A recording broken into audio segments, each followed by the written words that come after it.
अंजनगाव सुर्जी तालुक्यात येत असलेल्या शहापूर गोटाणे या गावात पावसाने बिकट समस्या निर्माण झाली आहे।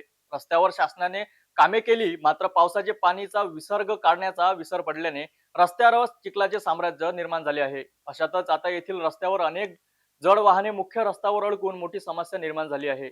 रस्त्यावर साचलेल्या चिखलाचा नागरिकांनी त्रास सहन करावा लागत आहे।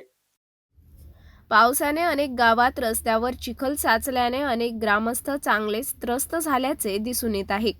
यात अमरावती जिल्ह्यातील अनेक तालुक्यातील अनेक नागरिकांनी अनेक समस्यांचे व्हिडिओसह माहिती आमच्या सिटी न्यूजकडे स्पष्ट केली। अशातच अंजनगाव सुर्जी तालुक्यात येत असलेल्या शहापूर गोठाण या गावात सुद्धा पावसाने बिकट समस्या निर्माण झाली आहे। रस्त्यावर शासनाने कामे तर केली, मात्र रस्त्यावरून पावसाचा उतार योग्य दिशेने आणि विसर्ग काढण्याचे त्यांना विसर पडल्याने गावातील रस्त्यावरच चिखलाचे साम्राज्य निर्माण झाले आहे। अशातच आता येथील रस्त्यावर अनेक जड वाहने मुख्य रस्त्यावर अडकून मोठी समस्या निर्माण झाली आहे। प्रशासनाने यावर लक्ष देऊन तोडगा काढावा अशा मागणीला आता जोर धरताना दिसून येत आहे।